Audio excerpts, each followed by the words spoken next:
The autumn sun was just beginning to set as Desiree Johnson walked home from her job at Pine Grove Elementary. The 32-year-old school counselor had stayed late to finish some paperwork, something she rarely did on Fridays. But today had been different. One of her students needed extra help, and Desiree never said no when a child was in need. The streets were busy with people heading home for the weekend. Cars honked, shoppers hurried with bags in hand, and the smell of fresh bread from the corner bakery filled the air. Desiree adjusted her tote bag on her shoulder, looking forward to a quiet evening at home with a good book and maybe some takeout. That's when she noticed the little girl. Standing alone near the busy intersection of Maple and Fifth, the child couldn't have been more than 7 years old. She wore a yellow dress with a small butterfly pin, her hair in 2 puffs secured with blue ribbons. But what caught Desiree's attention wasn't her outfit. It was the look of complete terror on the girl's face. The child was turning in circles, her small hands wringing together, tears streaming down her cheeks. People walked past, some glancing with momentary concern before continuing on their way. A businessman checked his watch, frowned, and walked around her. A couple pushing a stroller looked at the girl, whispered to each other, and kept moving. Desiree didn't hesitate.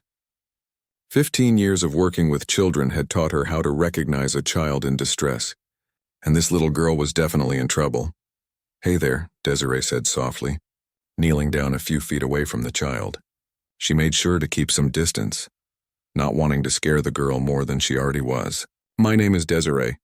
I work at a school helping kids. You look like you might need some help too." The little girl's bottom lip trembled. She took a small step back, her eyes darting around frantically.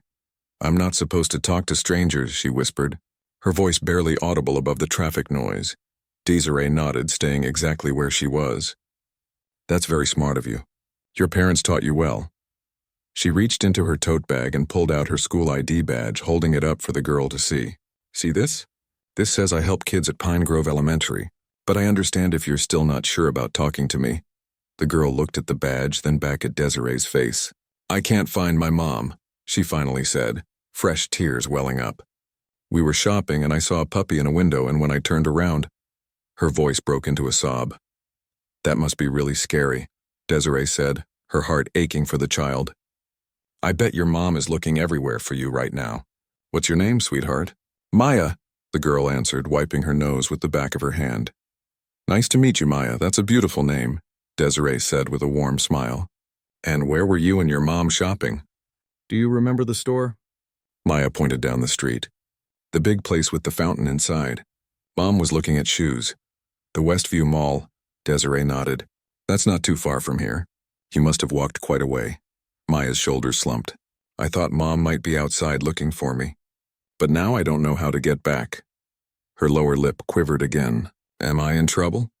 "No, honey, you're not in trouble at all," Desiree assured her. "Getting lost happens to everyone sometimes, even grown-ups like me." She pulled out her phone. "I'm going to call some people who can help us find your mom." "Is that okay?" Maya nodded, taking a small step closer to Desiree. "While I do that, can you tell me your mom's name? And your last name too?" "My mom's name is Tanya Williams." "My whole name is Maya Rose Williams," the girl said, standing a little straighter as she recited her full name. "Thank you, Maya." "That's very helpful," Desiree said as she dialed 911. She kept her voice calm and her eyes on Maya, offering the girl a reassuring smile. When the operator answered, Desiree explained the situation clearly. "Hello. I found a lost child near the intersection of Maple and Fifth. Her name is Maya Williams. She's about 7 years old, and she got separated from her mother at Westview Mall. We're currently standing in front of the community bank building, and I'll stay with her until help arrives." The operator asked a few questions, which Desiree answered while keeping Maya engaged. After providing her own information, Desiree was told that officers would be dispatched to their location. "They're sending some police officers to help us find your mom," Desiree explained after ending the call. "They'll be here soon. Would you like to sit down while we wait? You've been standing for a while." Maya nodded, and Desiree guided her to a nearby bench, making sure they were visible from the street. A few curious glances came their way, but most people continued about their business. "Are you hungry? Thirsty?" Desiree asked, noticing how Maya kept licking her dry lips. "A little thirsty," Maya admitted. Desiree reached into her tote bag and pulled out an unopened bottle of water. Here you go. It's still sealed, so you know it's safe. Maya took the bottle gratefully, her small hands struggling a bit with the cap until Desiree helped her open it. As they waited, Desiree kept Maya talking, using techniques she'd learned as a counselor to keep the girl calm while gathering more information that might help. Do you have any brothers or sisters, Maya? A baby brother named Leo. He's only 2, Maya said, a hint of pride in her voice. He can't even tie his shoes yet. Wow, and I bet you're a great big sister, aren't you? Desiree smiled when Maya nodded enthusiastically. Does your mom have a phone? Do you know her number? Maya's face fell. Mom made me memorize it, but I keep forgetting the middle part. That's okay, Desiree assured her. The police are very good at finding parents. You're doing great just by remembering your full name and your mom's name. A few minutes passed, and Maya seemed to relax a little, though she still glanced anxiously up and down the street every few seconds. Desiree noticed the girl was shivering slightly as the evening air grew cooler. Here, Desiree said, pulling a light cardigan from her tote bag. This might be a bit big, but it'll keep you warm until your mom comes. Maya slipped her arms into the oversized sweater, the sleeves hanging well past her fingertips, which made her giggle for the first time. I look like a ghost, she said, waving her fabric-covered hands. A very cute ghost, Desiree agreed, happy to see a smile on the child's face. The sound of a police siren in the distance made them both look up. Maya tensed again, clutching the water bottle tighter. It's okay, Desiree assured her. They're just coming to help us. Police officers help lost children find their parents all the time. A black and white patrol car pulled up to the curb, its lights flashing but siren now silent. 2 officers stepped out, a tall man with a stern face and a shorter woman with her hair pulled back in a tight bun. Maya instinctively moved closer to Desiree, pressing against her side. It's all right, Desiree whispered, giving the girl's shoulder a gentle squeeze. I'll stay right here with you until we find your mom. The officers approached, their expressions unreadable as they took in the scene. A black woman in professional clothes sitting on a bench with a young girl who appeared to be of mixed heritage. Desiree stood, keeping a reassuring hand on Maya's shoulder. She smiled at the officers, ready to explain the situation and get this lost child back to her worried mother. What Desiree couldn't know was that this simple act of kindness was about to take an unexpected turn, one that would test her patience, challenge her dignity, and ultimately shine a light on problems bigger than one lost little girl on a Friday afternoon. Good evening, officers, Desiree said with a polite smile, her voice steady and professional. Thank you for coming so quickly. This is Maya Williams. She got separated from her mother at Westview Mall about an hour ago, and I called 911 to help get them reunited.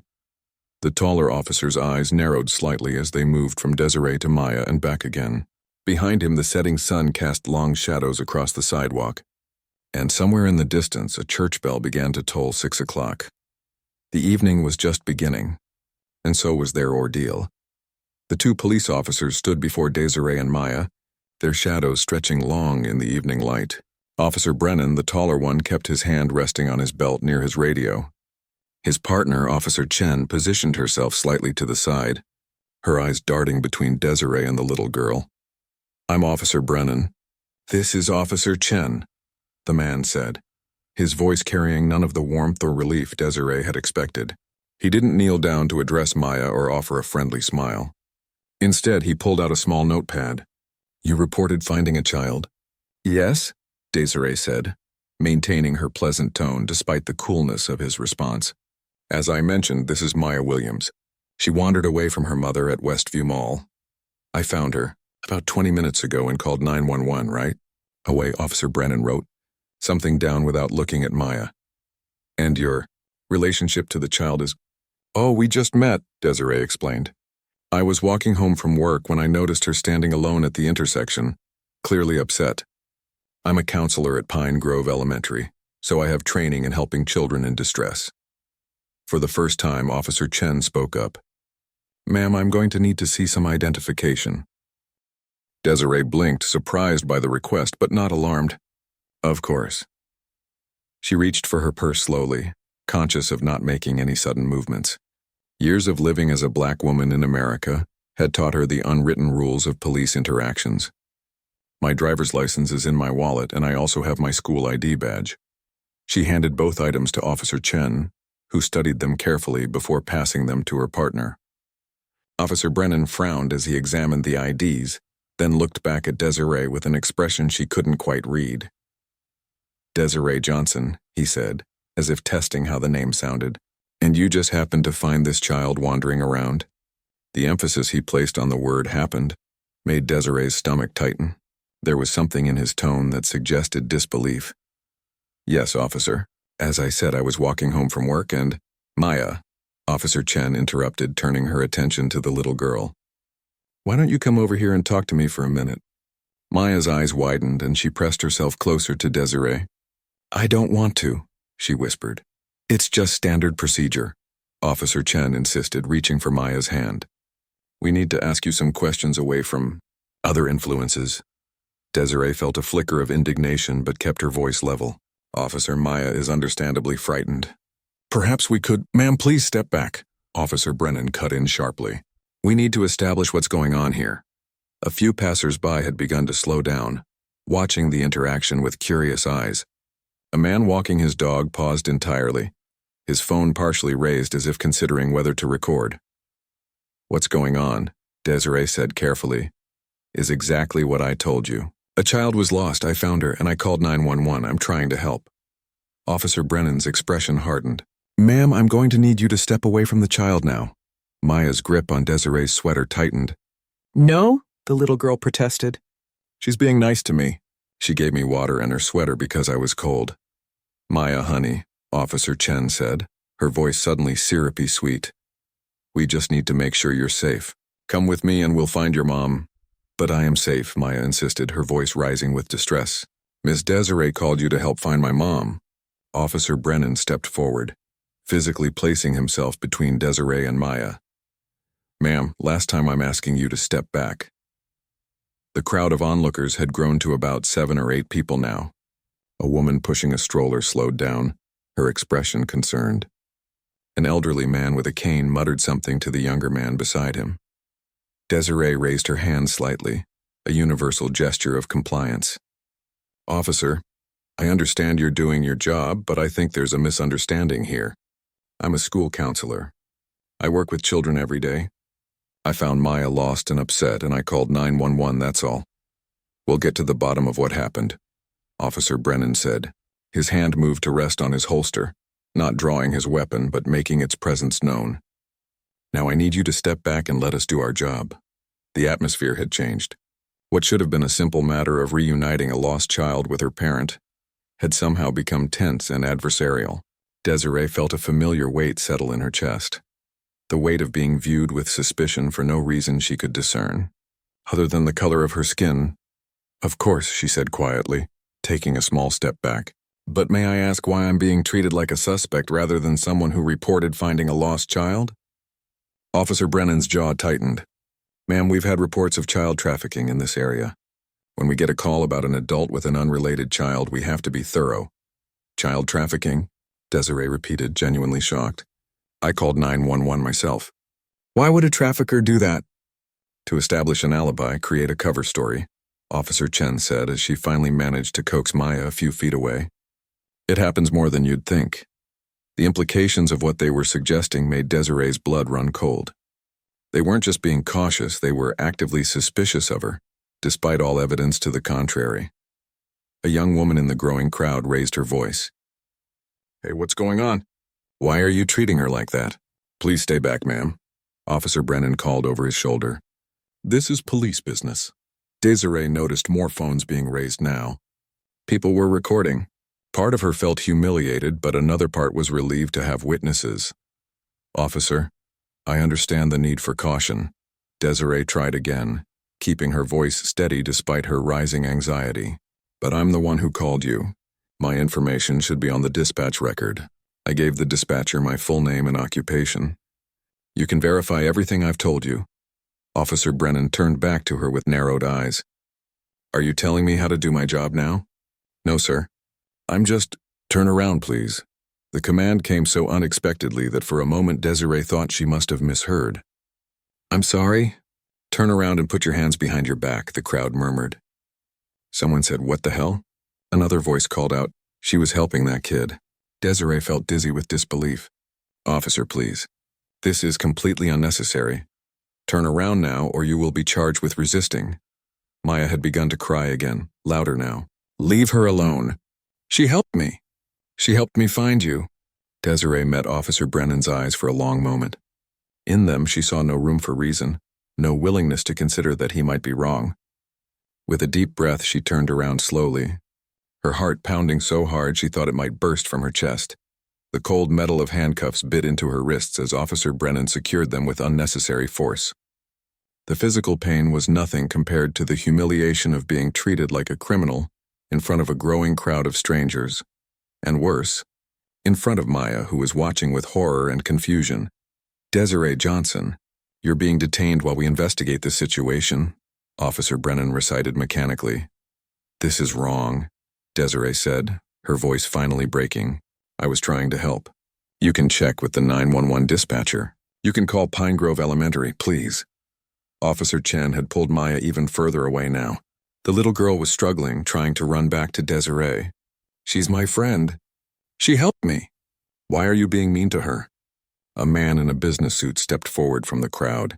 "Officers, I've been watching this whole thing. This woman was sitting peacefully with the child when you arrived. The girl doesn't seem afraid of her at all, quite the opposite." "Sir, please step back," Officer Chen ordered. "I'm an attorney," the man persisted, "and I'm not seeing probable cause for an arrest here. She's being detained." "Not arrested," Officer Brennan corrected. "And we have reason to believe." "What reason?" Someone else in the crowd called out. "Because she's black and the kid isn't?" The accusation hung in the air like a thunderclap. Officer Brennan's face flushed red. "That has nothing to do with it. Step back, all of you, or face charges for interfering with police business." Desiree stood there with her hands cuffed behind her back, a mix of emotions washing over her: fear, anger, humiliation, and a bone-deep weariness. She'd done everything right. She'd helped a lost child. She'd called the authorities. She'd been polite and cooperative. And still somehow she found herself in handcuffs. "Please," she said quietly to Officer Brennan, "call my school. Talk to the principal, Dr. Winters. She can verify who I am." Officer Brennan ignored her, speaking into his radio instead. "Dispatch, run a check on a Desiree Johnson." "How?" He read off her date of birth from her driver's license. Meanwhile, Officer Chen was still struggling with Maya, who had worked herself into a full tantrum. "I want Miss Desiree. She was helping me. You're being mean." "Honey, we're the police," what Officer Chen said, her patience clearly wearing thin. "We're here to help you." "So was she," Maya sobbed, pointing at Desiree. "She gave me water in her sweater and she was nice." A middle-aged woman pushed through the crowd, her phone held high. "I got all of this on video," she announced. "Every second from when you pulled up. And I'm streaming it live right now." Officer Brennan's expression darkened further. "Ma'am, I need to make sure this woman's rights aren't being violated," the woman interrupted. "Because from where I'm standing, that's exactly what's happening." The crowd had grown to at least 20 people now, many with phones out, recording. The mood was shifting from curious to angry. Someone started chanting, "Let her go," and others quickly joined in. Desiree felt sick. This was spiraling out of control. All she'd wanted to do was help a scared little girl find her mother. Now she was handcuffed, a crowd was forming, and poor Maya was more frightened than ever. "Officer," she tried again, keeping her voice low and controlled despite her racing heart. "Please check with dispatch. I called 911 at exactly 5:43 p.m. I gave them my full name and information. I explained that I found Maya lost and alone." This is all a terrible misunderstanding. For the first time, something like doubt flickered across Officer Brennan's face.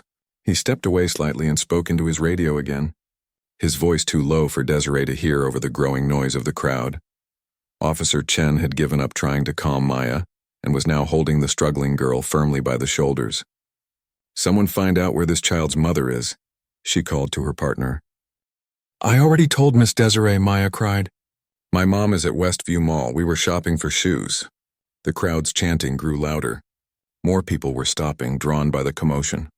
Traffic was slowing as drivers rubbernecked to see what was happening. Desiree closed her eyes for a moment, trying to center herself. This couldn't be happening. And yet it was. A textbook case of the kind of interaction she'd always feared, always been warned about, always hoped to avoid. When she opened her eyes again, Officer Brennan was approaching with a strange expression on his face. He'd just received some information over his radio, and whatever it was had changed something. "Miss Johnson," he began, his tone noticeably different. Before he could continue, two unmarked cars pulled up to the curb, their tires screeching slightly. 4 people got out, 2 men and 2 women, all in plain clothes but with an unmistakable air of authority. The woman in front, tall with short gray hair, flashed a badge. "FBI," she announced, her voice cutting through the noise of the crowd. "I need to speak with the officers in charge now." The crowd fell silent. Officer Brennan froze. Officer Chen's grip on Maya loosened enough that the girl broke free and ran straight to Desiree, wrapping her arms around her legs despite the handcuffs. "Miss Desiree," she sobbed. "Are you okay? Why did they put those things on you?" Desiree couldn't hug the child back with her hands restrained, but she leaned down as best she could. "I'm okay, Maya, don't worry. Everything's going to be all right." She hoped that was true. But as the FBI agents approached with grim expressions, Desiree couldn't shake the feeling that this situation was far from over. The evening air had grown chilly as the sun disappeared behind the downtown buildings. Desiree stood perfectly still, her wrists aching from the tight handcuffs while Maya clung to her legs. The little girl's tears had soaked through the fabric of Desiree's pants. But that was the least of her concerns right now. Officer Brennan shifted his weight from one foot to the other, clearly uncomfortable with the FBI's sudden arrival. "This is a local police matter," he said, squaring his shoulders. "We have a possible child endangerment situation under control."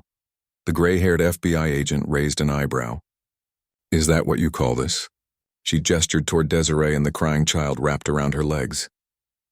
"Because from where I'm standing, Agent Rivera, by the way, it looks like you've handcuffed a good Samaritan who was helping a lost child."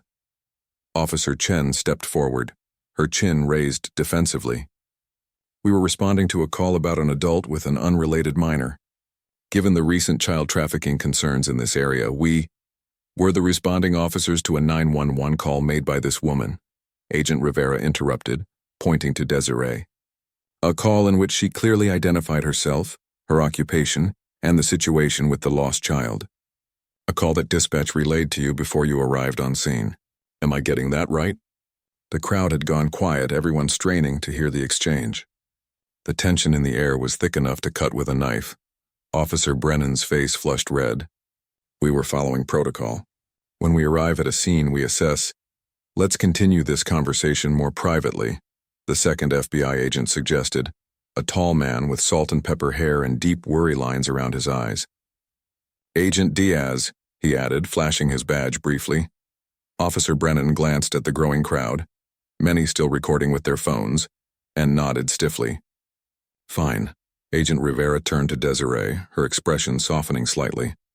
"Ms. Johnson, I apologize for this situation. We'll get these handcuffs off you immediately." The other 2 FBI agents, a younger man and woman, approached Desiree. The woman knelt down to Maya's level. "Hi there," she said gently. "My name is Agent Patel. What's yours?" Maya peeked out from behind Desiree's legs, her face tear-streaked but curious. "Maya Williams," she said in a small voice. "Are you going to put handcuffs on me too?" Agent Patel shook her head, her expression kind. "No, sweetie. Nobody's putting handcuffs on you, and we're going to take those off Ms. Johnson right away." She looked up at her colleague. "Agent Wong, if you would." Agent Wong stepped behind Desiree. "I'm going to remove these now, ma'am," he said quietly. "I apologize for the rough treatment you've received." As the handcuffs came off, Desiree immediately rubbed her wrists, wincing at the red marks left behind.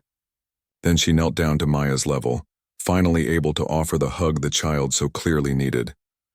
"It's okay," she whispered as Maya threw her arms around her neck. "Everything's going to be okay now." Meanwhile, Agents Rivera and Diaz had pulled Officers Brennan and Chen aside, speaking in low, intense voices. The conversation didn't look pleasant. Officer Brennan's face had gone from red to purple, while Officer Chen stared at the ground, her shoulders slumped. The crowd wasn't dispersing. If anything, it had grown larger, with people passing the word back to those who couldn't see what was happening at the front. The mood had shifted from angry to curious. everyone wondering what the FBI was doing at what should have been a routine police matter. "Ms. Johnson," Agent Patel said, standing up, "we'd like to move you and Maya somewhere more comfortable while we sort this out. There's a coffee shop around the corner. Would that be acceptable?" Desiree nodded, grateful for the chance to escape the public spectacle this had become.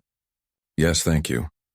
As they began to move away from the scene, a woman with a local news microphone pushed through the crowd. "Excuse me, I'm with Channel 8 News. Can you tell us what's happening here? Why is the FBI involved in what looks like a routine police stop?" Agent Wong stepped between the reporter and Desiree. "No comment at this time. Please respect these individuals' privacy." But the dam had broken. More questions flew from the crowd. Was this racial profiling? Why was she handcuffed? Is there really a trafficking ring in the area? Desiree kept her head down, one arm around Maya's shoulders as they followed Agents Patel and Wong away from the chaos. Behind them, she could hear Agent Rivera firmly telling the crowd to disperse, that this was now a federal matter. The coffee shop was warm and smelled of fresh pastries and roasted beans. The barista looked up in surprise as two FBI agents walked in with Desiree and Maya, but quickly composed herself. "Can I get you anything?" she asked uncertainly. "4 hot chocolates," Agent Patel said with a smile, "and whatever pastries you recommend for a brave young lady." They settled at a table in the back corner away from the windows. Maya, seeming to bounce back with the resilience only children possess, was already eyeing the display case of treats. "Can I have a chocolate one?" she asked Desiree, her earlier tears nearly forgotten. "Of course," Desiree said, her own voice still shaky. She turned to Agent Patel. "Thank you for intervening back there. But I don't understand. Why is the FBI involved in this?" Agent Wong and Patel exchanged a look. "We'll explain everything," Agent Wong said. "But first, let's focus on getting Maya back to her mother. Agent Rivera is coordinating with mall security right now." As if on cue, Agent Patel's phone buzzed. She checked it and smiled. "Good news. They've located Tanya Williams at the mall. She's frantic, of course, but relieved to hear Maya is safe. They're bringing her here now." Maya's face lit up. "Mommy's coming?" "Yes, sweetheart," Agent Patel confirmed. "She'll be here very soon." The barista brought over 4 steaming mugs of hot chocolate topped with whipped cream and a plate of assorted pastries. Maya immediately reached for a chocolate-filled croissant, her traumatic experience apparently not affecting her appetite. Desiree wrapped her hands around the warm mug, trying to stop them from shaking. The adrenaline was wearing off, leaving her feeling drained and vulnerable. The reality of what had just happened, being handcuffed in public, treated like a criminal for helping a child, was starting to sink in. "Ms. Johnson," Agent Wong said quietly, "I want to personally apologize for what you experienced today. It should never have happened." Desiree looked up, meeting his eyes. "Thank you. But I still don't understand why the FBI showed up. Don't get me wrong, I'm grateful, but this seems like overkill for a misunderstanding with local police." Agent Patel dabbed a napkin at the whipped cream on Maya's nose before answering. "It wasn't a coincidence. We were already in the area monitoring the Westview Mall." "Monitoring? For what?" Agent Wong lowered his voice further. "There has been a legitimate concern about a trafficking operation targeting children in shopping centers. We've been conducting surveillance at several malls in the area, including Westview."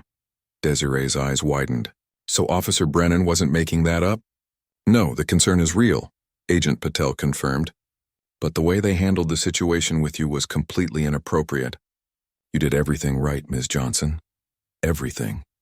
Maya, who had been happily munching on her pastry, looked up. "Miss Desiree helped me when I was scared. But then the police made me more scared." Agent Wong gave the child a gentle smile. "I know, and I'm sorry that happened. But you were very brave, Maya. You stood up for Ms. Johnson and told the truth. That was an important thing to do." Maya beamed at the praise, chocolate smeared on her cheek. "My mom says always tell the truth even when it's hard." "Your mom sounds like a wise woman," Agent Patel said. Desiree took a sip of her hot chocolate, letting the sweetness wash away some of the bitterness of the last hour. "So you were watching the mall. Does that mean you saw what happened with Maya?" "With me?" Agent Wong nodded. "We had agents positioned throughout the area. One of our team observed Maya becoming separated from her mother, then wandering outside the mall. We were tracking her movement, preparing to intervene when you found her. Our agent watched your interaction with Maya," Agent Patel continued. It was immediately clear that you were helping, not harming. When you called 911, we monitored the dispatch and were shocked when the responding officers began treating you with suspicion, despite the information they'd been given. We were going to step in sooner, Agent Wong added, but we needed clearance from our supervisor, which took a few minutes. By the time Agent Rivera and Diaz got approval to intervene, the situation had already escalated to the point where you were in handcuffs. Desiree shook her head, still trying to process everything. I just don't understand why they jumped to such extreme conclusions. I had my ID, I was the one who called them. Maya was clearly comfortable with me. A look passed between the two agents, loaded with unspoken meaning. Ms. Johnson, Agent Patel said carefully, I think you know why. The simple statement hung in the air between them. Yes, Desiree knew why. She'd known from the moment Officer Brennan first looked at her with suspicion, rather than gratitude. She'd known from the way he'd positioned himself, hand near his weapon. She'd known from the doubt in his eyes when she'd explained who she was and what she was doing. But having an FBI agent acknowledge it, even indirectly, made her throat tighten with emotion. It happens every day, Desiree said quietly, usually in smaller ways. A security guard following me around a store, someone clutching their purse tighter when I walk by, people assuming I don't belong in certain spaces. She glanced at Maya, who was happily oblivious to the weight of the conversation, focused on choosing her next pastry. But this was different. This was someone with power and a weapon deciding I was guilty of something terrible, despite all evidence to the contrary. Agent Wong's expression was grave. It's unacceptable, and it won't go unchallenged, I promise you that. The coffee shop door chimed, and they all looked up to see Agents Rivera and Diaz entering, followed by a woman whose frantic expression transformed into pure joy when she spotted Maya. Mommy, Maya cried, scrambling off her chair and running across the shop. Tanya Williams dropped to her knees, catching her daughter in a fierce hug. Maya! Oh my God, Maya! Her voice broke as she buried her face in her daughter's hair. I was so scared. So scared. For a long moment, mother and daughter just held each other, both crying now. The barista quietly wiped a tear from her own eye, and even the stoic Agent Diaz seemed to be blinking more than necessary. Eventually, Tanya stood up, keeping one arm firmly around Maya as they approached the table. Her eyes landed on Desiree. Are you the woman who found my daughter? She asked, her voice thick with emotion. Desiree nodded. Yes, I'm Desiree Johnson. Without warning, Tanya reached out and pulled Desiree into a one-armed hug. Thank you, she whispered. Thank you for keeping her safe. When she pulled back, Tanya noticed the red marks on Desiree's wrists. Her expression changed from gratitude to confusion. What happened? Were you hurt? Before Desiree could respond, Agent Rivera stepped forward. Ms. Williams, there was an unfortunate incident with the local police that we're addressing. Ms. Johnson was briefly detained wrongfully while trying to help Maya. Tanya's eyes widened in disbelief. Detained? For helping my child? It's being handled, Agent Diaz assured her. The officers involved will face appropriate consequences. Tanya shook her head, visibly upset. That's just wrong. She turned back to Desiree. I'm so sorry that happened to you, especially when you were doing such a kind thing. It's not your fault, Desiree said simply. I'm just glad Maya is back with you now. Maya tugged on her mother's sleeve. Mom, Miss Desiree gave me water in her sweater because I was cold.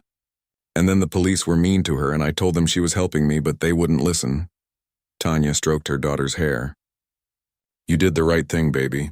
Always speak up when someone is being treated unfairly. Agent Rivera cleared her throat. Ms. Johnson, we need to discuss next steps. The incident has already gained significant attention.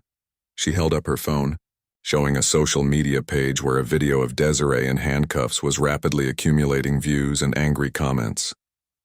Desiree felt her stomach drop. I didn't want any of this. I just wanted to help a lost child. I understand, Agent Rivera said, but now that it's happening, we need to make sure the record is set straight. The department will likely try to minimize what occurred, frame it as a reasonable precaution.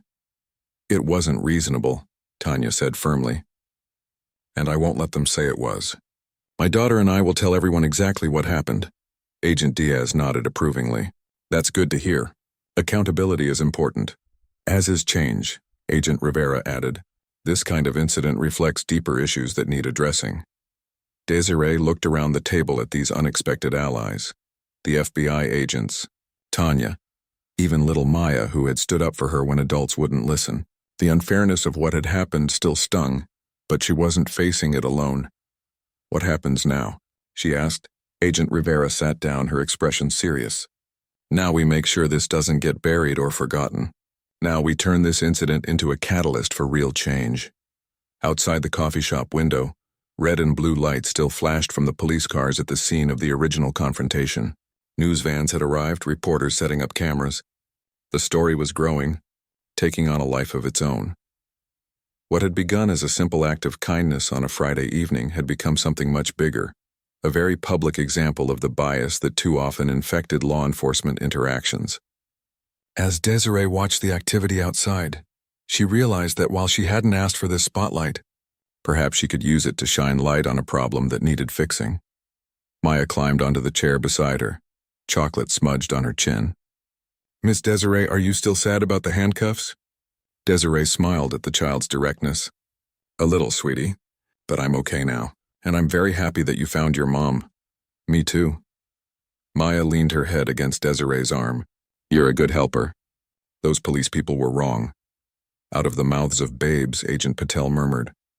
Agent Rivera's phone buzzed again. She checked it and her eyebrows shot up. "Well, that's interesting. The chief of police just issued a statement saying he's launching an immediate investigation into the incident." "That was fast," Agent Wong commented. "The video has over 100,000 views already," Agent Rivera replied, "and climbing by the minute."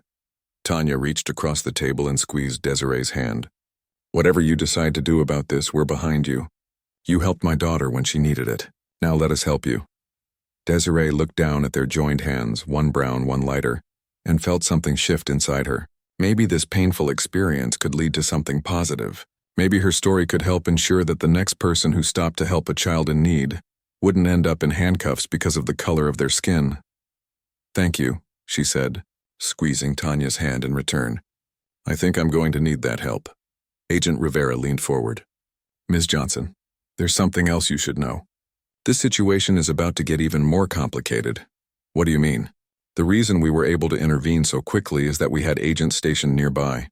But they weren't just randomly assigned there. We had specific intelligence about suspicious activity planned for today." Desiree frowned. "I don't understand." "What I'm about to tell you is sensitive information," Agent Rivera continued, lowering her voice further. "But given what you've been through, you deserve to know. The trafficking ring we've been tracking, we have reason to believe they were planning to snatch a child from Westview Mall today, a child matching Maya's description." A chill ran down Desiree's spine as she looked at Maya, happily munching on her third pastry, blissfully unaware of how much danger she might have been in. "So when I found her," Agent Rivera nodded grimly, "you may have done more than just help a lost child find her mother, Ms. Johnson. You may have saved her from something much worse." The weight of those words settled over the table like a heavy blanket. For a moment no one spoke. Then Agent Diaz's phone rang. He stepped away to answer it, speaking in hushed tones. When he returned, his expression was unreadable. "That was headquarters," he said. "They want us to bring Ms. Johnson in for a full debriefing and—" He hesitated, glancing at Tanya and Maya. "They've instructed us to provide police protection for all of you until we can be certain the threat has passed." Desiree felt like she couldn't catch her breath. What had started as an ordinary Friday had turned into something unimaginable. She looked at Maya, at Tanya, at the 4 FBI agents surrounding them. "I just wanted to help," she whispered. Agent Rivera reached across the table and covered Desiree's hand with her own. "You did help, Ms. Johnson, more than you know, and now we're going to help you."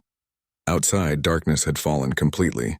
The news vans had multiplied, their bright lights illuminating the street like a film set. Inside the warm coffee shop, Desiree took a deep breath and prepared herself for whatever was coming next. The evening was far from over. 8 minutes after Desiree felt the cold metal of handcuffs against her wrists, everything changed. The tension in the air was still thick enough to cut with a knife as the 4 FBI agents converged on the scene, their badges catching the fading sunlight as they approached. Agent Rivera, the gray-haired woman who seemed to be in charge, walked with purpose toward Officers Brennan and Chen. Her face was a mask of controlled professionalism, but her eyes burned with something that looked very much like anger. "I need to speak with you now." Her voice carried across the growing crowd, firm and brooking no argument. Officer Brennan straightened his back, clearly trying to maintain some semblance of authority, despite the unexpected federal presence. "This is a local police matter, not anymore," Agent Rivera cut him off. She lowered her voice, but her words still carried to Desiree and those nearest to her. "Step away from Ms. Johnson and the child immediately." The crowd, which had been filming and protesting Desiree's treatment, fell into a hushed silence, everyone straining to hear what was happening. Maya still clung to Desiree's legs, her small body trembling slightly despite Desiree's attempts to comfort her. "You don't have jurisdiction here," Officer Chen began, but Agent Diaz, the tall man with salt and pepper hair, stepped forward. "Actually, we do." He handed Officer Brennan a document. "This is a federal case now, and you've just compromised an ongoing investigation." Officer Brennan's face flushed as he scanned the paper. "There's no way we could have known." "That's where you're wrong," Agent Rivera said, her voice like steel. "Dispatch informed you that Ms. Johnson was the one who called 911. You were told she was a school counselor who found a lost child. You had her identification, yet you chose to handcuff her without probable cause." Officer Chen looked at the ground, her posture deflating slightly. Officer Brennan, however, doubled down. "We were following protocol for potential child endangerment situations," he insisted. "Given the recent alerts about trafficking—" "About that," Agent Diaz interrupted. "Who do you think issued those alerts?" The realization dawned slowly on Officer Brennan's face. "The FBI has been tracking a trafficking ring. For 6 months," Agent Rivera confirmed. "And today was supposed to be the culmination of that investigation. We had agents stationed throughout the mall and surrounding areas, ready to catch suspects in the act." Agent Patel, the younger female agent, had already moved to Desiree's side and was removing the handcuffs. As they came off, Desiree rubbed her wrists, wincing at the red marks left behind. "I'm so sorry," Agent Patel whispered. "This should never have happened." Maya looked up, her eyes wide. "Are you really FBI? Like in the movies?" Despite everything, Agent Patel smiled. "Yes, sweetie, just like in the movies." Meanwhile, Agent Rivera was still addressing the officers, her voice carrying just enough for Desiree to hear. "One of our agents observed everything from the moment Maya became separated from her mother. We watched Ms. Johnson approach the child appropriately, keeping a respectful distance, showing her ID and calling 911. She did everything right." Officer Brennan shifted uncomfortably. "We couldn't have known." "You should have listened," Agent Rivera cut him off. "To dispatch. To Ms. Johnson, to the child. Instead, you escalated a situation that was already resolved, and in doing so, you've potentially blown our operation." The crowd had grown even larger, with news vans now pulling up to the curb. People were still recording, capturing every word of the exchange between the FBI agents and the local police.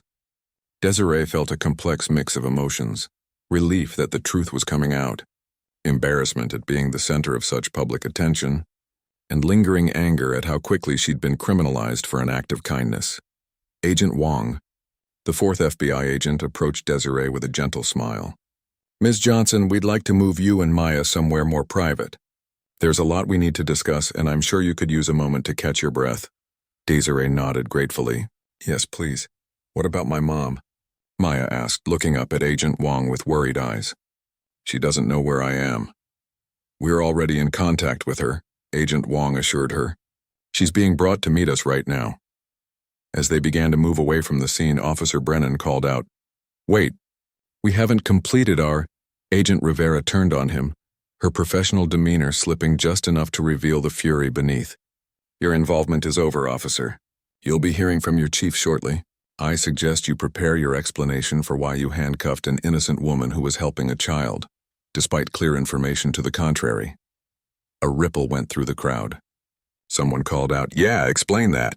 Another voice added, "It's because she's black, isn't it?" Officer Brennan's face turned an even deeper shade of red.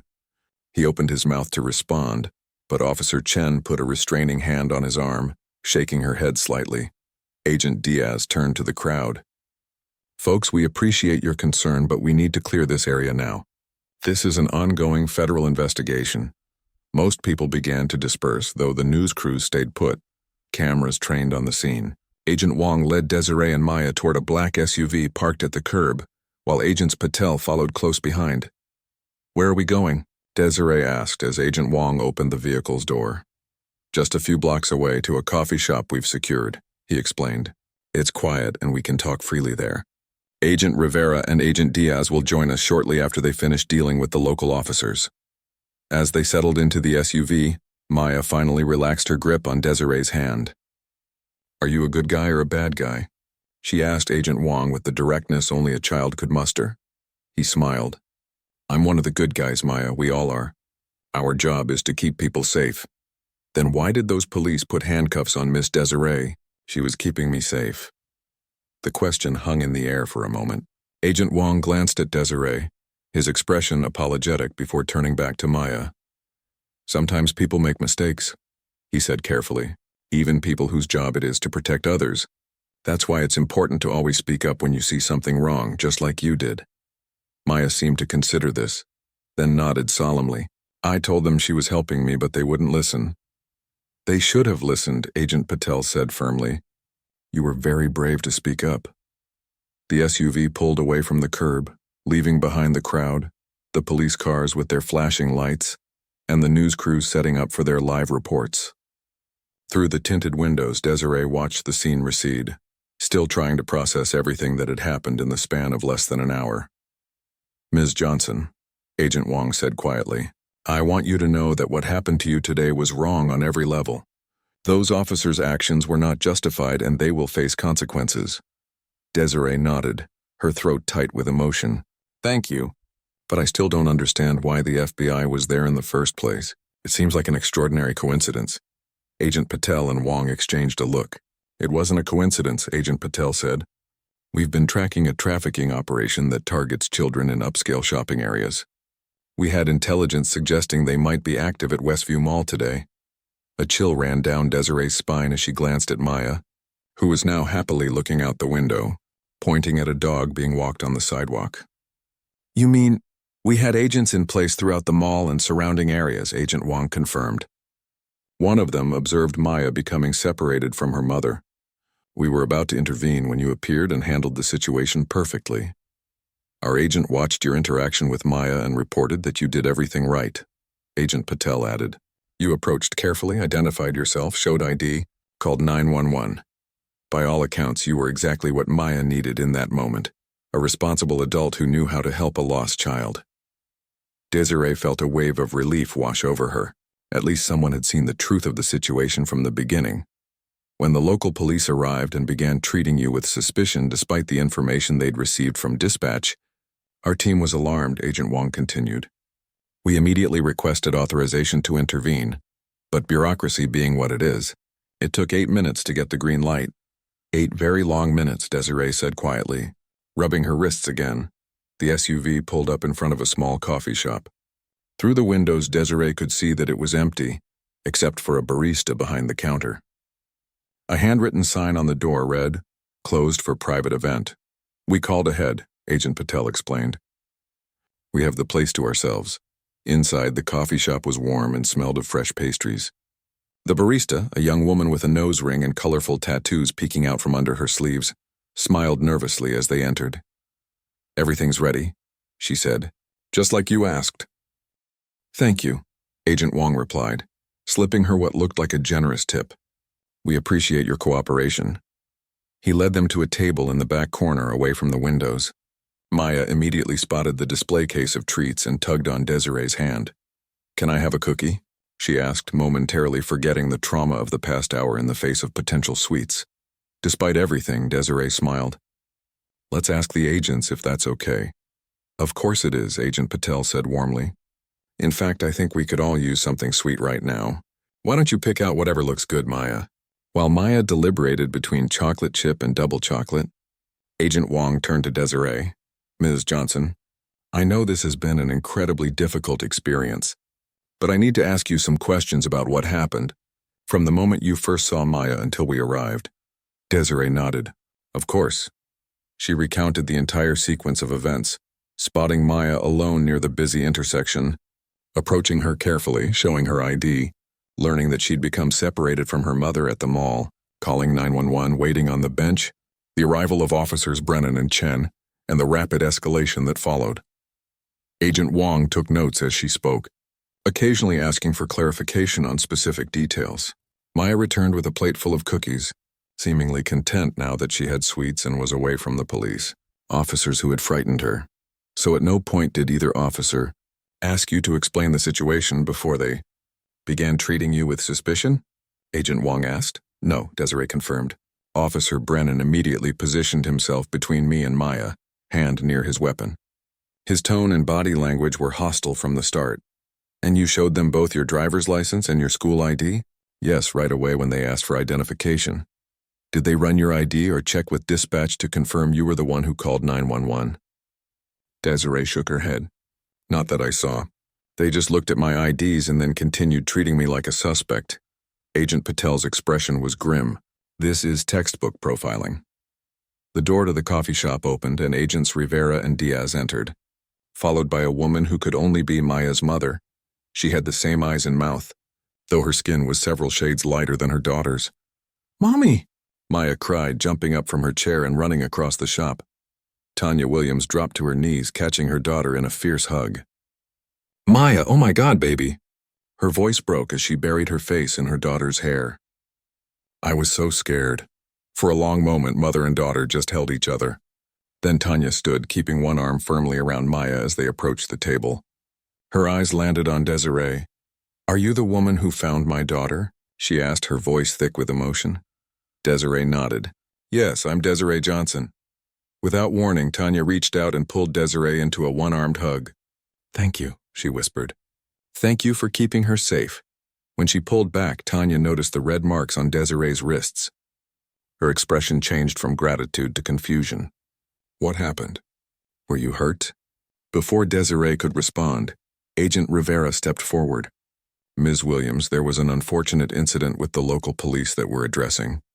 Ms. Johnson was briefly detained, wrongfully, while trying to help Maya. Tanya's eyes widened in disbelief. Detained? For helping my child? It's being handled, Agent Diaz assured her. The officers involved will face appropriate consequences. Tanya shook her head, visibly upset. That's just wrong. She turned back to Desiree. I'm so sorry that happened to you, especially when you were doing such a kind thing. It's not your fault, Desiree said simply. I'm just glad Maya is back with you now. Maya tugged on her mother's sleeve. Mom, Miss Desiree gave me water and her sweater because I was cold. And then the police were mean to her, and I told them she was helping me, but they wouldn't listen. Tanya stroked her daughter's hair. You did the right thing, baby. Always speak up when someone is being treated unfairly. Agent Rivera cleared her throat. Ms. Johnson, I want to explain more fully why we were there today and what happens next. Everyone settled around the table, Maya happily sharing her cookies with her mother. Agent Rivera folded her hands on the table, her expression serious. For the past 6 months, we've been tracking a sophisticated trafficking operation that targets children at upscale shopping centers. They look for specific types of children, usually between the ages of 5 and 10, well-dressed, often momentarily separated from their parents in crowded areas. Tanya pulled Maya closer to her side, her face paling. Based on intelligence from an informant, we had reason to believe they would be active at Westview Mall today. Agent Diaz continued. We had agents stationed throughout the mall and surrounding areas ready to catch them in the act. One of our agents witnessed Maya becoming separated from you, Ms. Williams, Agent Patel added. We were tracking her movement, preparing to intervene when Ms. Johnson appeared and handled the situation perfectly. Tanya looked at Desiree with new understanding. You didn't just help my daughter find me. You might have saved her from something much worse. The weight of that possibility settled over the table like a heavy blanket. Our operation was compromised when the local police created that scene, Agent Rivera said. But we've already adapted our strategy. The suspects who were under surveillance fled when they saw the police and FBI presence, but we're tracking them. Wait, Desiree said, a chill running down her spine. Are you saying they were there? Watching Maya? Agent Rivera nodded grimly. We believe so. Our surveillance picked up 2 individuals matching our suspects' descriptions, observing the area where Maya was lost. They backed off when you approached her, then completely disappeared when the police arrived. Tanya's hand flew to her mouth. Oh my God. We have their faces on camera, Agent Diaz assured her. And we're confident we'll apprehend them. But in the meantime, we'll be providing protection for both of you. Protection, Desiree repeated. Just as a precaution, Agent Wong said. There's no direct threat to either of you, but until we have these individuals in custody, we want to ensure your safety. Agent Rivera leaned forward. Ms. Johnson, there's something else you should know.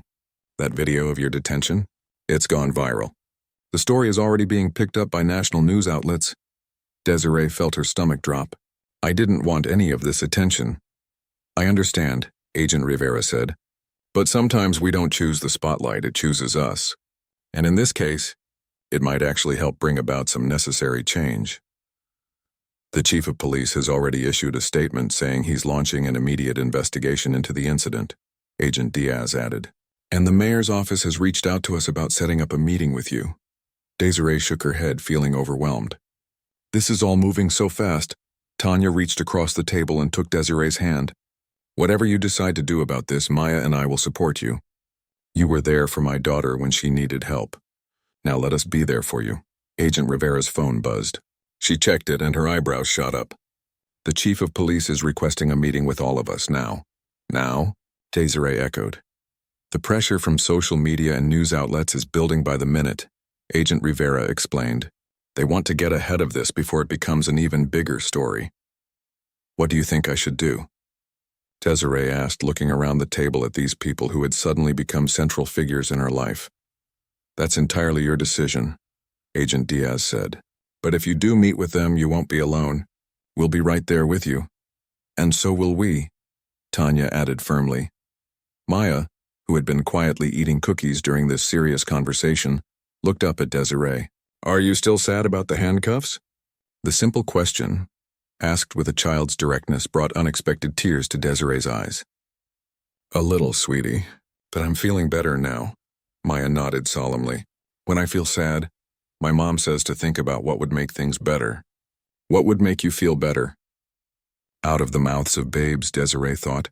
What would make this better?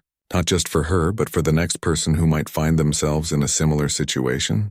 She looked around the table, at the FBI agents who had intervened when they saw injustice, at Tanya, who was offering support despite just going through her own trauma, at Maya, who had spoken up even when the adults wouldn't listen. I think, Desiree said slowly, I would like to have that meeting, not just to talk about what happened to me, but to make sure it doesn't happen to someone else. Agent Rivera nodded approvingly. That's exactly the right reason. She stood up, straightening her jacket. Let's go make some change happen. As they prepared to leave the coffee shop, Desiree felt a strange mix of emotions. Anger at what had happened, gratitude for these unexpected allies, and a growing determination to turn this painful experience into something positive. 8 minutes had changed everything. The handcuffs, the humiliation, the fear, all of it had been real. But so was this moment now, with people who had seen the truth and were willing to stand with her as she demanded better. Ready? Agent Wong asked as he held the door open. Desiree took a deep breath and nodded. Ready? The evening air was cool against her face as she stepped outside. The sky had darkened to deep blue, stars just beginning to appear. Somewhere in the distance a siren wailed, a sound that would never again seem neutral to her. But tonight she wasn't alone. And tomorrow perhaps things would begin to change. The police headquarters buzzed with unusual energy as Desiree Johnson walked through the front doors, flanked by FBI agents Rivera and Diaz. Behind them came Tanya Williams holding Maya's hand tightly. The little girl's eyes were wide as she took in the imposing building with its high ceilings and official-looking people hurrying about. Stay close to me, Tanya whispered to her daughter, the memory of their separation still fresh and raw. At the front desk, the sergeant on duty looked up and immediately straightened when he recognized Agent Rivera. They're expecting you, he said, reaching for the phone. I'll let the chief know you've arrived. Desiree felt strangely calm despite the circumstances. The initial shock and humiliation of being handcuffed in public had settled into something quieter but more determined. She wasn't here for an apology, though she deserved one. She was here for accountability. They were led to a conference room on the third floor where several people were already waiting. Chief Thomas Russell, a heavy-set man with salt and pepper hair and deep lines around his eyes, stood as they entered. Beside him was a woman Desiree recognized as the city's mayor, Helen Chen. Two other men in suits, likely city attorneys, sat further down the table, along with a woman taking notes on a laptop. "Ms. Johnson," Chief Russell said, stepping forward with his hand extended. "Thank you for coming. I'm deeply sorry for what you experienced today." Desiree shook his hand briefly, noting the firmness of his grip and the direct look in his eyes. At least he wasn't avoiding her gaze. "These are unusual circumstances," Mayor Chen added, also offering her hand. "But I wanted to be here personally. What happened today was unacceptable." Once everyone was seated, Chief Russell cleared his throat. "Before we begin, I want to state for the record that Officers Brennan and Chen have been placed on administrative leave pending a full investigation. Their actions today do not reflect the training or values of this department. With all due respect, Chief," Agent Rivera said, "if their actions don't reflect your department's training, then we have to question the effectiveness of that training." A brief flash of defensiveness crossed the chief's face before he nodded. "That's a fair point, Agent Rivera. And one of the reasons we're here." Mayor Chen leaned forward, her hands clasped on the table. "Ms. Johnson, I've reviewed the body camera footage from both officers as well as several videos taken by bystanders. I've also spoken with Agent Rivera about the FBI's observations. There's no question that you were treated inappropriately." "Inappropriately seems like an understatement," Tanya interjected, her voice tight with controlled anger. "She was handcuffed in public for helping my daughter. That goes beyond inappropriate." One of the city attorneys shifted uncomfortably. "We understand the situation is complicated." "It's not complicated at all," Desiree said, speaking up for the first time since entering the room. Her voice was calm but carried an unmistakable strength. "I found a lost child. I called 911. I showed my ID. I explained the situation clearly, and I was still treated like a criminal because of how I look." The room fell silent. Maya, who had been coloring on a notepad provided by one of the assistants, looked up at the sudden tension. "The police were mean to Miss Desiree," she said matter-of-factly, "even when I told them she was helping me." Out of the mouths of babes, Desiree thought for the second time that day. Chief Russell cleared his throat again. "Ms. Williams, Ms. Johnson, you're right. There's no excuse for what happened today. Those officers made assumptions based on bias, and that's not acceptable. Yet it happens every day," Desiree said quietly. "Yes," the chief acknowledged, surprising her with his candor. "It does. Usually not so publicly and usually not with the FBI witnessing it. But yes, it happens, and that needs to change." Mayor Chen nodded. "That's why we wanted this meeting. Not just to apologize, though a sincere apology is absolutely due, but to discuss how we can use this incident to create meaningful change in our police department and our city." Desiree hadn't expected this. She'd anticipated defensiveness, perhaps a token apology followed by excuses about protocols and procedures. This straightforward acknowledgement of the real issue caught her off guard. "What kind of change did you have in mind?" she asked cautiously. The chief glanced at Mayor Chen, who nodded encouragingly. "For starters, a complete overhaul of our training programs," he said. "Not just the usual diversity seminars that everyone sits through and forgets, but fundamental changes to how we train officers to approach situations and evaluate potential threats." "And what about accountability?" Tanya asked. "What happens to the officers who put handcuffs on the woman who was protecting my child?" The city attorney started to speak, but Chief Russell held up a hand to stop him. "They'll face appropriate disciplinary action.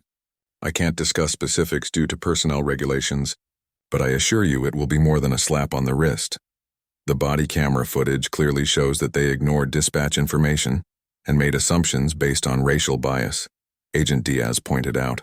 "That needs to be addressed directly, not buried in bureaucratic language."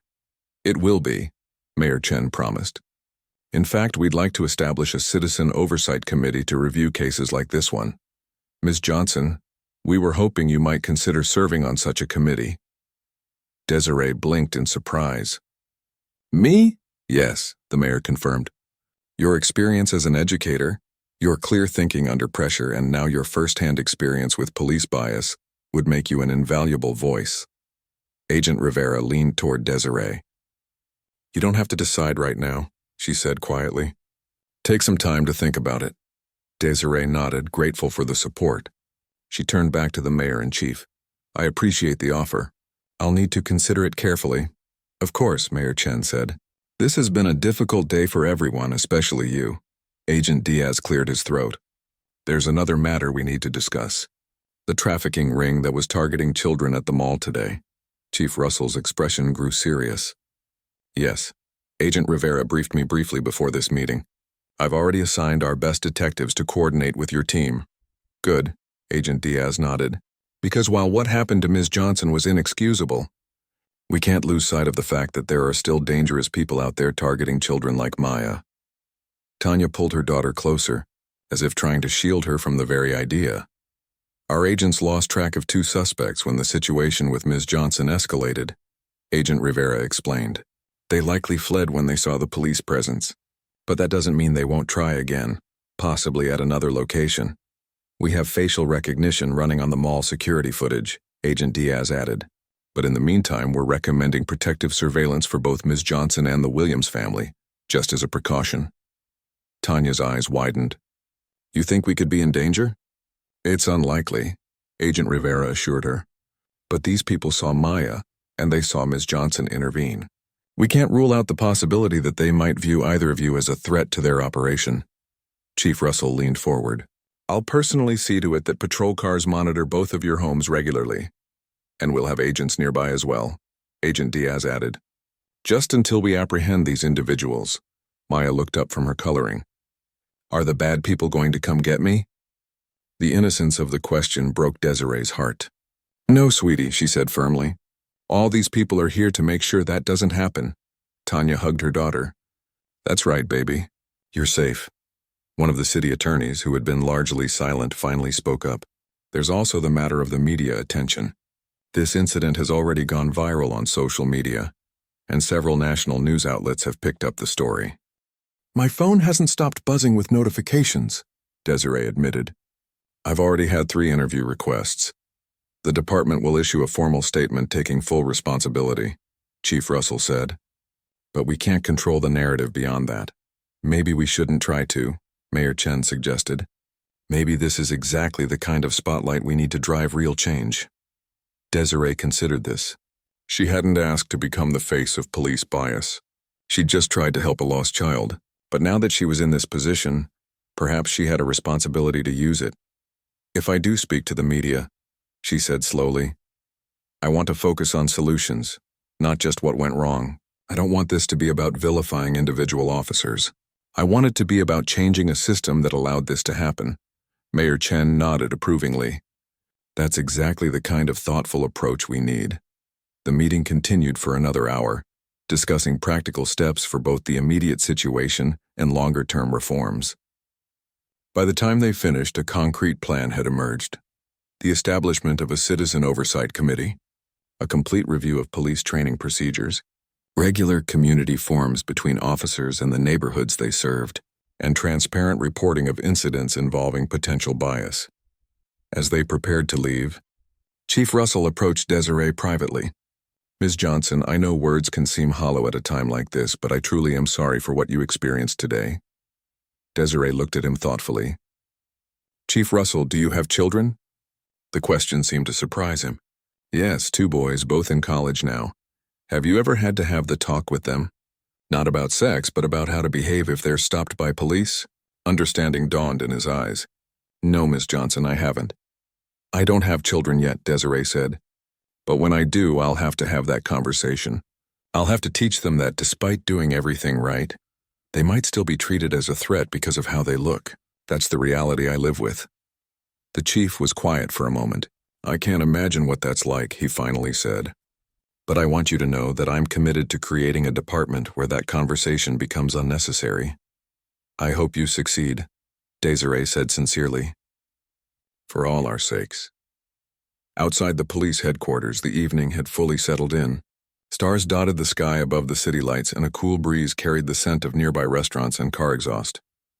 What now? Tanya asked as they stood on the steps. Now you both go home and get some rest, Agent Rivera said. It's been a long day. Our agents will drive you, Agent Diaz added. And they'll remain nearby overnight. Maya tugged on Desiree's hand. Will I see you again? Desiree knelt down to the child's level. Would you like that? Maya nodded enthusiastically. You can come to my house and meet my little brother. He's only 2, but he's really funny. I'd like that very much, Desiree smiled. Tanya put her hand on Desiree's shoulder. Sunday dinner? It's the least we can do. I'd be honored, Desiree said. As the Williams family was escorted to one FBI vehicle, Agents Rivera and Diaz walked Desiree to another. You handled yourself remarkably well in there, Agent Rivera commented, both with the police and with the media situation. I'm still processing everything, Desiree admitted. It doesn't feel quite real yet. It will, Agent Diaz warned. Especially once the media coverage ramps up. Are you prepared for that? Desiree took a deep breath. I don't know if anyone can really be prepared for that kind of attention, but I know what I want to say. I know the change I want to see. That's a good start. Agent Rivera nodded approvingly. As they drove through the city streets toward Desiree's apartment, she gazed out the window at the passing scenes, people dining at restaurants, couples walking hand in hand, normal life continuing all around. Just hours ago, she had been part of that normal flow, heading home after work on a Friday evening. One simple act of kindness had changed everything. One decision to stop and help a lost child had set off a chain of events that now seemed destined to ripple far beyond that street corner. 3 weeks later, Desiree stood at a podium in City Hall. Behind her sat Mayor Chen, Chief Russell, Tanya and Maya Williams, and several community leaders. Before her, a room full of reporters, cameras flashing, microphones extended. Today marks the official launch of the Community Oversight and Police Accountability Initiative, Desiree announced, her voice steady and clear. Born from an unfortunate incident but focused on positive change for the future. In the 3 weeks since that fateful evening, much had happened. The 2 trafficking suspects had been apprehended by the FBI in a neighboring state, trying to set up a similar operation. Officers Brennan and Chen had both been suspended without pay, and Officer Brennan had ultimately resigned, rather than face disciplinary proceedings. The viral video of Desiree's handcuffing had sparked a national conversation about police bias, with her measured, solution-focused response earning respect from across the political spectrum. And perhaps most importantly, Desiree had found her voice as an advocate for change. The elementary school counselor, who had simply tried to help a lost child, had discovered a new calling, helping to bridge the gap between law, enforcement, and the communities they served. This initiative isn't about pointing fingers or assigning blame, she continued. It's about creating a system where public safety truly serves all members of the public, where a Black woman helping a lost child is seen as exactly what she is, a good Samaritan, not a suspect. In the front row, Maya beamed up at her, wearing her favorite yellow dress with the butterfly pin. Beside her, Tanya gave Desiree an encouraging nod. What happened to me could have ended very differently, Desiree acknowledged. Without the intervention of the FBI, without the witnesses who spoke up and recorded the incident, without a little girl brave enough to tell the truth even when adults wouldn't listen, I might have become just another statistic, another story of bias gone unchecked. She paused, looking around the room at the attentive faces. But that's not what happened. Instead, we're here today, turning a moment of injustice into an opportunity for lasting change. That's the power of community. That's the power of speaking truth. And that's the power of refusing to accept the status quo when the status quo isn't working for everyone. As she continued outlining the specific reforms already underway, Desiree felt a sense of purpose that went beyond anything she'd experienced before. The work ahead would be challenging. Change wouldn't happen overnight. But standing here today, she knew that her simple act of kindness had set something important in motion. 8 minutes had changed everything. The handcuffs, the humiliation, the fear, all of it had been real. But so was this moment now, with people working together to ensure that what happened to her wouldn't happen to someone else. Later, as the crowd dispersed and reporters packed up their equipment, Maya ran up to Desiree with a crayon drawing in her hand. I made this for you, she said proudly, holding up the paper. It showed 2 stick figures holding hands, one tall with brown skin, one small with a yellow dress. Behind them stood more figures in blue and black, some with badges. Above it all, Maya had written in uneven letters, "Miss Desiree helps people." Desiree knelt down and hugged the little girl. "Thank you, Maya, this is beautiful." "My mom says you're changing the world," Maya said. "Is that true?" Desiree smiled, thinking of all the work still to be done, all the hearts and minds still to change, all the systems still to reform. "I'm trying," she said. "And you know what? You're helping too." Maya's eyes widened. "Me? How?" "By speaking up when you saw something wrong. By telling the truth even when it was scary. That's how change begins, with people like you being brave enough to say what's right." The little girl considered this seriously, then nodded. "I can do that. I know you can," Desiree said. "We all can." As they walked together toward Tanya, who was chatting with Mayor Chen, Desiree felt a lightness in her step that hadn't been there before. The road ahead would have its challenges, but today, in this moment, she was exactly where she needed to be, helping to build the kind of world where kindness was recognized for what it was, where truth spoke louder than bias, and where a lost child could always find a helping hand without fear or suspicion. 8 minutes had changed everything. But what came after those 8 minutes? That would change even more.